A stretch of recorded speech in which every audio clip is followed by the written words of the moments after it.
Hello everyone. Today we're going to explore how to enable Redwood Pages in Oracle HCM. Let's take the termination page as our example. First, we need to navigate to Setup and Maintenance. This is our Oracle testing instance. Now, we need to search for the task, Manage Administrator Profile Values. Go ahead and select the task.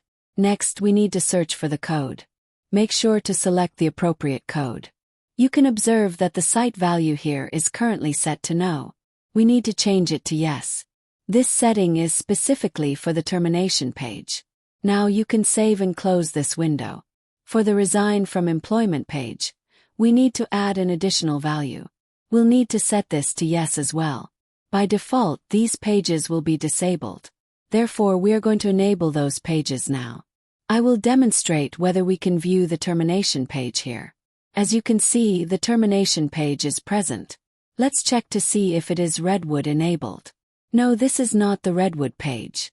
I will select the Show More options. Let's sign out and sign in again. You can find a Terminate Employment option here. Let's check if this is Redwood enabled. Yes, see, now we have the Redwood page for Terminate Employment. We are providing Managed HCM/ERP Consulting, AI for ERP, Automated Testing, Enterprise Architecture Services, Redwood and Visual Builder Studio Consulting, DevOps for ERP, Kairos Functional Suite. Thank you.